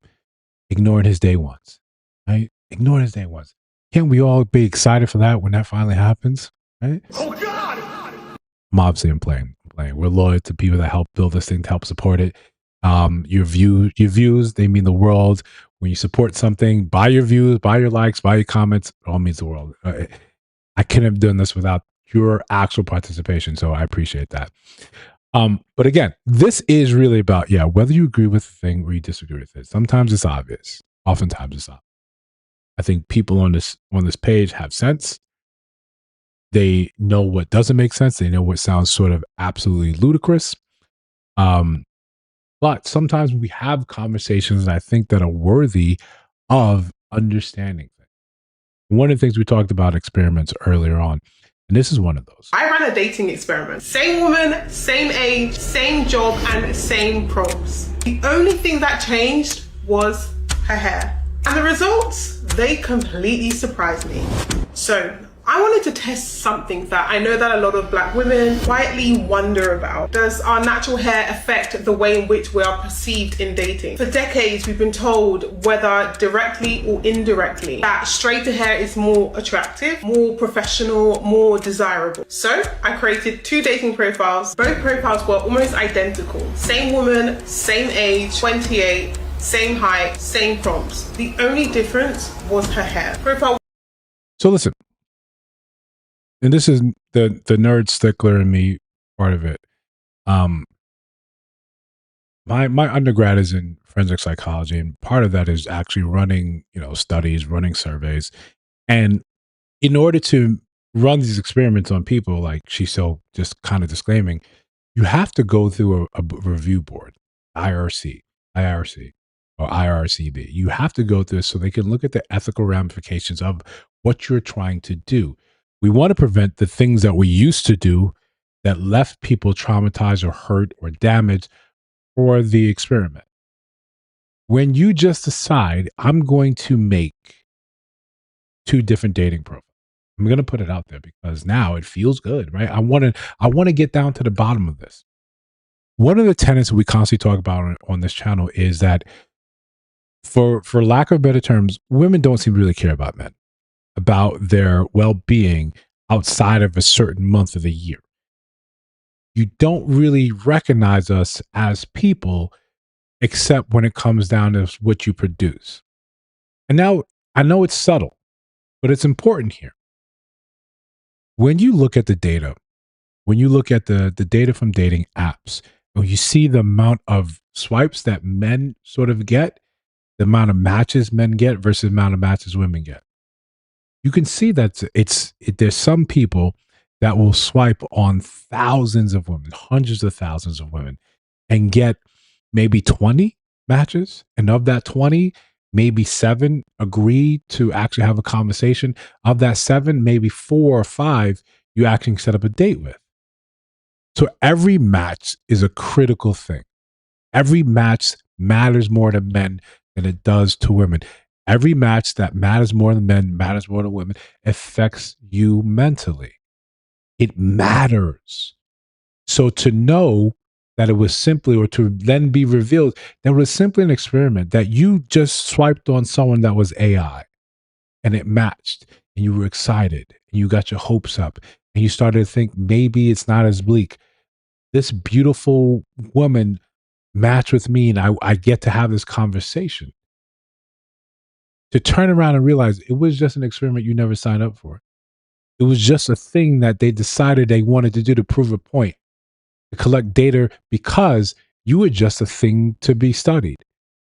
All in the hopes of understanding a certain thing about women rather than understanding, hey, there's a real person on the other side of this. Now, could you have conducted the experiment in several different ways? Absolutely. You could have told them, hey, we're here to talk about likes or dislikes. We're here to talk about whether you like pepperoni or you like pepperoni from this store versus this store. And you had a woman with natural hair. You had a woman with long hair. The pizza was identical from both places, but you may have seen there was a sway one way or another. That's when you kind of being clever. Hey, something was delivered to you. Bad news was delivered to you from someone that looked a certain way versus someone that looked a different way. You could have looked at and further data from that while keeping these people safe. It's a small thing, but it indicates a lack of concern, a lack of care. You never would have let this thing fly the other way around. I want to conduct an experiment where I get women to buy into something and hope an idea, and then later on it was just an experiment. Yeah, you reflamed a lie for something like this. But this is not the part of the agree or disagree part, right? We'll continue. One had the long, straight, bust down hair, which could have been natural actually, or wig. And profile 2 had more so type 4 curly hair. So I created these 2 profiles and then I waited. Got some messages talking about, a woman who's truly ready to be married with respect and loyalty. Oh, I will give respect to him. Oh, he was just tantalizing this poor AI lady. Sorry, Aya. And might I add, this young gentleman did comment on her hair, saying that, hey Amina, your hair and self-love are my green flags. Oh, my red flags. But he mentioned her hair. He said that her hair is a green flag. Guys, have I just found out something that perhaps the world didn't know before? No, we told you that. We told you that a long time ago. You just didn't believe us when we said it. And I know Jasmine and I, we had a conversation about this. I say this, and whenever, women in my life around me, showcase their natural hair, I go out of my way to make a compliment, say, yeah, no, we like that. But she had a good point. Jasmine had a good point. She said, yeah, but when you look at the data, the men that actually do compliment, they tend to compliment the other type of hair, the straightened hair, that type of look. They look at that and they compliment that. They engage with that. But I think there is a difference in how we communicate the different levels of attention, what you're getting from that. We're talking about there's different issues that go into why people prefer a thing versus another thing. And this is it's a nuanced conversation, but it's always going to fall back to, listen, people like what they like, and you should like what you like. Like what you like more often than not, and stick with that so you can find someone that likes what you like more often than not. Be who you are, and who you are is really not defined by your hairstyle. If you're with a man and you guys are down the road together, you guys are doing life together, and someone decides, yo, I kind of like this, baby, and you kind of go with it, then you go with it. You do it for him. You do it for you. If it feels good, it looks good. If you want to cut your hair, you want to go bald because you were feeling a certain way, understand he might feel a certain way about that. We like your hair. I like a natural hair thing, right? If you straighten it, you could look good with that too. I'm not going to hold you. I'm not going to now treat you differently. But when you do drastic changes and it affects the way you look, you see those videos where men suddenly decide to shave off their beard, and the children are you like freaking out. They're like, "Oh my god, what happened to my daddy?" It's like that. We can get used to you especially if you have the face to sort of carry that thing, then you're good, right? You can get away with that. But if you don't, let's be real, right? That's going to be a problem for some of us. Get more attention, natural curls and then straight. Yeah, it's definitely based on what guys like. And there's certain guys that like certain things. Some hotep guys want you natural. They demand you natural. Some of us like, hey, you want to switch it up? You want to have this? You want to have that? It's fine. The point is, you can get to decide. You agree with the experiment like this? I don't agree with her premise where it's like, I just discovered something. No, it really indicates that you haven't been listening to what men have been saying for such a long time. Men are saying, and this is the nuance. This is a caveat in it, right? This is a caveat in it. May like your natural hair, right? But I'll F you in a wig, right? like understand that. Like a man, he's gonna F you in a wig. It doesn't matter to him. He can play around, he can put it, he take it off, he can put it on the headstand. He's still gonna do it. It's hard for you to suss out the nuance in this conversation. All right, now a lot of the stuff depends on your look, depends on how you carry yourself. Also depends if you're not ugly, right? If you're ugly, then whatever. You can't. Okay. If you're not really attractive, if you're not a baddie, then your hairstyle is probably going to play a larger portion into whether someone's attracted to you. You don't get the choice of all this variance. You have to have a look because it's making up for other areas. But again, it depends what type of men you're attracted to. The type of men you're trying to get attraction from. It's not a univariate sort of thing where I'm going to do this and I'm going to get this guy. What Ashley Dalton is famous for on her channel saying, you want to get those men that kind of move and shake like that, who can provide, can do these things, they like a certain look. They like this. She's looking at her own experience, her lived experience. This is, of course, not a unilateral thing that all these men know spaces like that. Straighten your hair, do this with your hair, brighter colors, smile, makeup. Those things matter. Your looks are going to matter. Your character is going to matter. What Ashley Dalton never really talks about, and not to her discredit, but there's a certain caliber that prevents you from entering that world. One of the things, you weren't born into that world, right? There's a secret society that you can only glimpse from the outside, and sometimes you don't. Doesn't matter your hairstyle. But down here in the trenches, when we're trying to either ascend into that world like Elysium, or we're just kind of dealing with what we like, what we don't like here. Yeah, it's that, it's confirmation bias. You want to make it seem like, ladies, I discovered a thing. Those black men would have told you that anyway. Y'all like you natural. But if you're in a wig and you look good, yeah, I'm gonna take you anyway. Right? Where my dog's at? You can look at it at that point. It didn't really matter to me at that point. But outside of your hair, outside of the style you decide to go with, there is a time limit on how you move. This is a thing that you don't need to run an experiment. Men have been saying it for the better part of 2 decades. 10 times out of 10, they had an opportunity, and for whatever reason, they didn't take it seriously, and now they regret it. I have never talked to a woman, and who am I? I'm just a mom on the internet, but I have never talked to a woman that got to this point in life and said, you know what? Nobody ever really gave me a chance. Nobody ever really, asked me for a relationship. No. And we know what she's saying is absolutely true. How many times do we hear on these call-in shows, which maybe we'll create later on when we get more traffic, more people in here, when there's pushback and saying, hey, have you been married? No, but I've been proposed to 17 and a half times. I kept all the rings like Thanos. Then we look and say, okay, we use this as reasoning why what we're saying matters, what we're saying, how it means, like, I've been there. Okay, you've been there. Someone has proposed to you 17 and a half times. Right? You fought, Thanos, right? You thwarted Galactus, because you don't really beat Galactus. You kind of thwart him. Right? You push him away and he comes back later on. So you thwarted Galactus. So you had chances at the stardom. You had chances at the ring, at the chip. You had chances to make it there. It's pretending like it didn't happen. There were men we're looking like, no, you had your shot. You probably met your guy already. You just didn't realize he was your guy because you thought quite differently about yourself. You thought that there was going to be another guy, but that was the guy. Nobody ever. It's usually I was the runaway bride, or someone was interested in me and, I wanted to see the world first, or I didn't want to be rushed. They all remember the chance that they could have had. All right. So don't let that be you. Same thing happened. The man wanted her. She didn't want him. So Kevin did his usual peeling of the onion. And what he found, unfortunately for her, like a lot of modern women, whatever job she had, she got a promotion in her job. Then she started looking at that man that I can do better.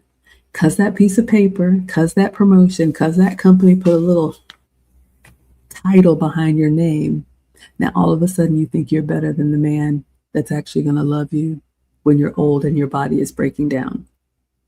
So be very careful about that, ladies. I saw a post, not a post, a little segment where a woman was saying that it's a biological, like the disrespect is biological in its nature. That once you eclipse this imaginary thing, right? Because we understand the concept of money in this case is imaginary. That I'm making this, I'm in debt to this. To whom? Right? To what? To what exists? This man has 3 more rocks than you have. So he's more wealthy. Or now you have 6 more rocks than your husband. So now there's a flap that happens that releases, and now I have to be disrespectful to you. It doesn't really make sense in any sort of sense. It's you wanted an excuse to be disrespectful to a person, so you took it. So you ran with it. You use that as justification, as feeling like you are now better than him. Just as easy as it is for you to use that as justification, it's just as easy not to. It's just as easy not to. And the unsettling thing is a lot of other races have an easier time with that idea, with saying, okay, I make more than him, but when I come back home, I'm submissive. Because that's my nature. That's who I am. Now understand, we've been sort of thoroughly bred to be the opposite of that.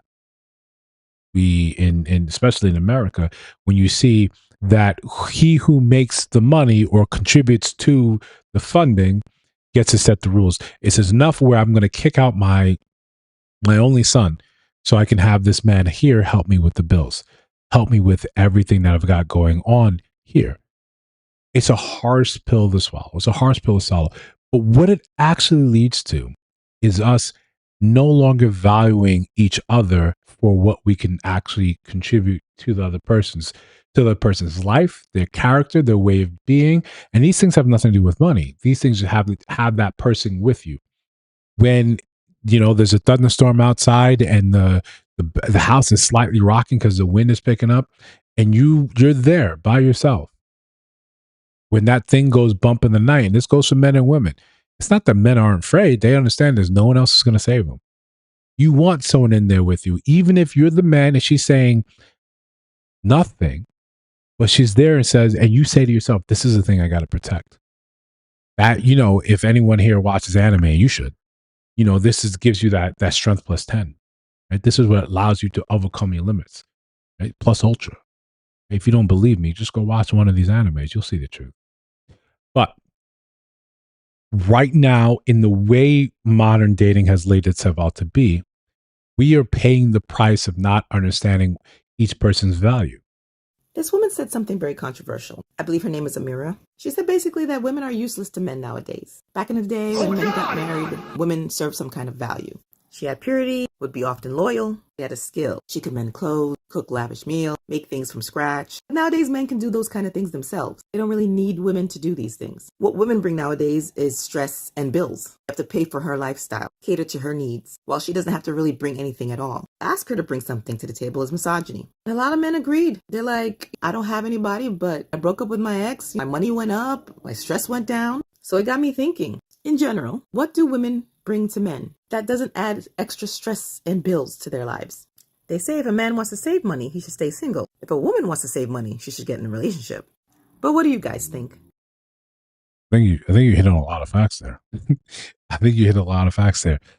One of the things that we've come to the conclusion, we solved this a long time ago, when we say, what do you bring to the table? And when men ask women that, instead of having that whatever stupid quip that's in vogue, we already gave her the answer.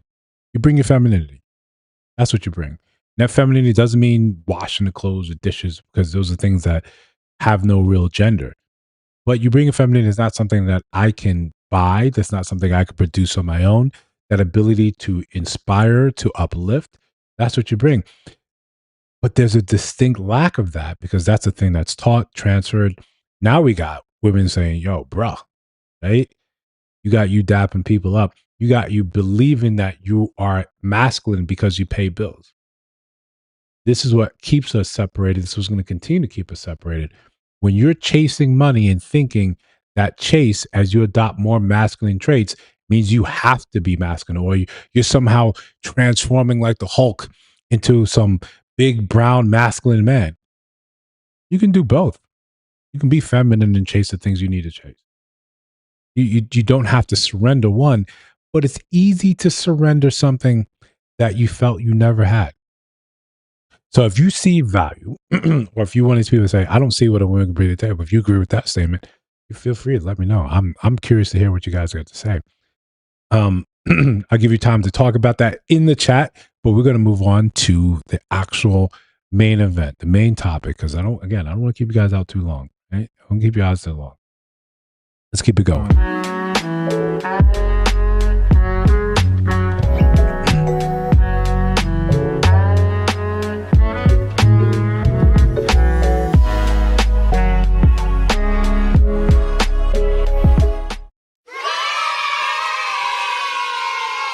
All right, so our main event, right? What's the price? As we alluded to, and I don't know if he's still around, he's still here to have this conversation, but we got to make sure we get through the actual show, or we, get off in tangents, because we like tangents. Or you can join us on the post show that we sometimes randomly decide to do. A lot of times we're just looking to understand a little data, listen, different data points for YouTube. But all that being said, what is the price? Now, my premise when we started the show is to understand that every choice, every decision you make has a price. Whether or not you're the one paying it, whether or not you're the one paying it in conjunction with someone else, or it's a group buy-in, Klarna type of thing. And we're all sort of subject to that. In America, we all pay the price for being here, existing under this sun. And it's a unique thing. We think about if we think about America as this cultural machine where it strips away in one generation, could strip away parts of your culture. And it does it in a very insidious way. It doesn't take everything or supplant everything all at once. It just takes the important parts. It takes the foundation and it replaces it, supplants it with one of its own. So at the heart of it, within one generation, your kids are effectively American. Even if they sound like you, even if they speak your language first, they speak English second. They are effectively American. If push came to shove, a large portion of them, maybe not a majority, but a large enough portion of them will side with America. They will believe what the Americans believe. They will fly that flag. They'll just do it with a little accent. They'll fly another flag parallel to it, sometimes below it. That's the price of when you come to this country. You do your best to hold on to who you are in your culture, fervently, as hard as you can. But machine is a machine for a reason. It's codes and feeling. It grinds away at things. That's the price. When you decide, I'm going to date this type of man, I'm going to hold out and I want this type of man, okay, you understand, you end up paying a different price. When you decide, no, I'm going to have fun in my 20s, I'm going to enjoy myself in those early years, I'm going to have my 3 or 4 phase, there's a price to that. And it's one of those things, much like the American, socioeconomic system, the machine that grinds you down, you don't realize the price that you're paying because you don't see the edges. You don't see the edges of the vision. These things are lined with time. You think you have more of it. I'm giving it to you now. You're living in the present. But if you can walk that access further, you see, oh, there's a price. As you make the decisions today to live a certain life, to live a way, whichever way you deem, never going to shame people for deciding what they decide.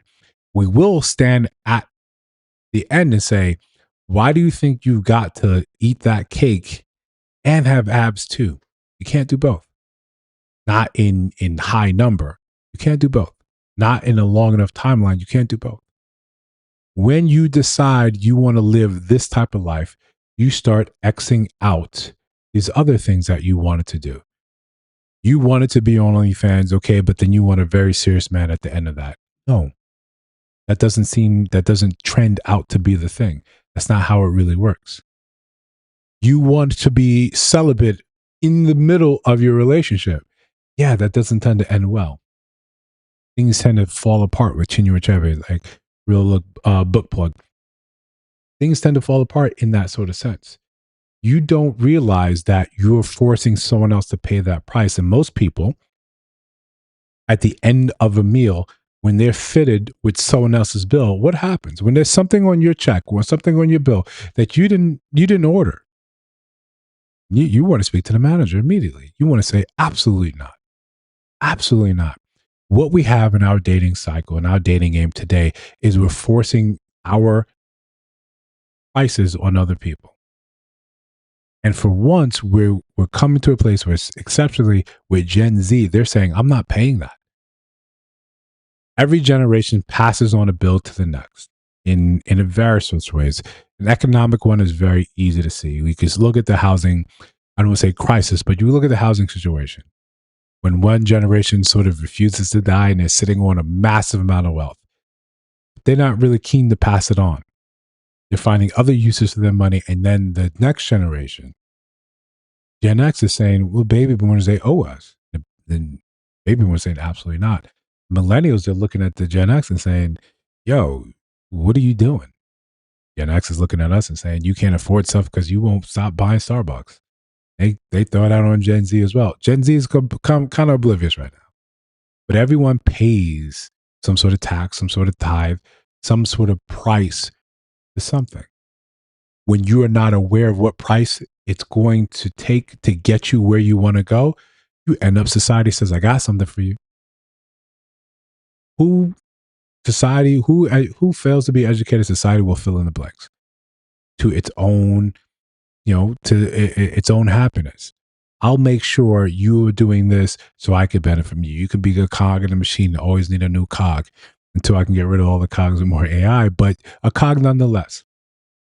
So when you get them here, and when I'm reviewing so many people's posts and they're saying, I refuse to do this, I think I'm better than this, I deserve this, they're all paying the price. You don't see it. You don't understand it. You're not the architect of the matrix. You can't understand what you're saying and how every little choice you make walks you a little bit closer to solidifying you in a certain way of life. Consider this. When's the last time your mind was changed? When's the last time someone presented you with a set of facts, genuine facts, and you said, oh, I'm wrong. Thank you for disabusing me of this erroneous sort of mentality. Maybe don't use those words. Use something a little less fancy. But hey, I was wrong. Thank you for that. We don't see that. We haven't seen that ever. It's almost as if it's part of the human condition. So you're bred not to be wrong, because now your identity is tied in towards what you believe and how you move based on that. There's a price you pay for that. That sort of ignorance, that sort of solitude, that sort of fervent belief in one sort of way of being. And that price is you kind of fall in with whatever that group thinks. And right now, that group thinks men bad, women good. You see more and more posts where saying a woman is never ever regretted, where women are saying, I've never seen a woman regret leaving a man. As if that's not the height of folly. That's not the height of stupidity. As if it's impossible for a woman to say, I messed up. I let something that was precious, I let that go, or I didn't cherish it. And I know it's stupid because we featured videos on this channel many, many times where women are saying, I fumbled that, man. I thought I had something. I thought I knew better. I let that go. And what I end up with? I end up sneaking into this man's house, talking to his dog, and making fun of the smells that are in the blood that are all over this place, like like a Pollock painting. That's you. That's what the price that you've paid for your life. That's where it's brought you. The quicker we understand that our choices have the consequences, some of these consequences end up being dire things, the better off we'll find ourselves. The more realistic we'll find ourselves, more realistic places we'll find ourselves in. But the longer we live in this delusion and thinking we have all the time in the world, not pay the price, to put it on Klarna, to put it on Afterpay, that someone else is going to pay it. The issue is, most of the time when we get these conversations, when these conversations happen with people in their 50s or 60s, one, sometimes they're still not honest conversations. They're full of bitter, they're full of dread, they're full of, I'm trying to warn you not to do these things, but I'm so far off the beaten path. I'm just saying what I'm saying out of being bitter and knowing there's no consequence. I paid my price.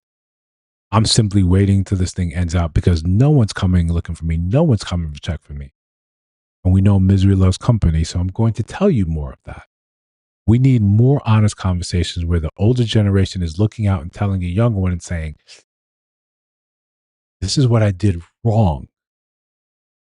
Not something based off fear, not something based off a warning. You tell them, I did these things and I wish I did this better. I wish I moved like this. I wish I loved deeply more fully.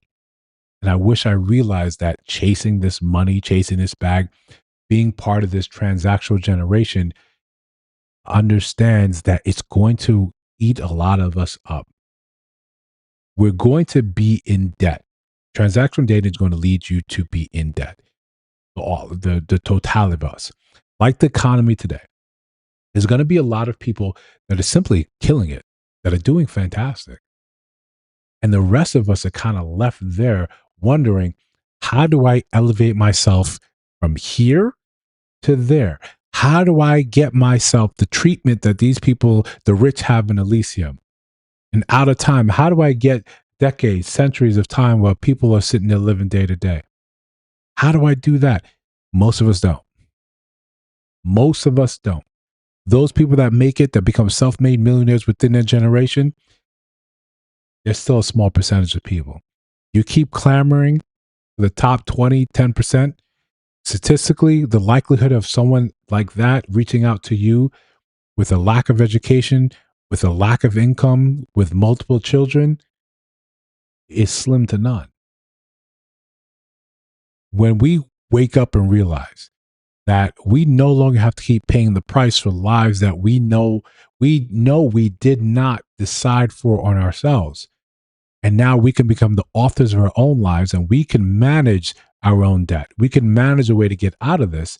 We can manage our own price. We might have a shot at making something make sense. And I hope that does. And again, listen, if it doesn't, you feel free to let me know in any of the posts, any of the comments, or any of the next stream, or the next live streams. I would love to be able to set up some Q&A, some back and forth, so we can actually have some real dialogue outside of trying to jump in and have this conversation with you guys here and, joke with you guys in the chat. But we'll see what the future holds. When we grow this channel, we get more people consistently in here. We can make a go of that. But for now, most times, I'll see you in the next one.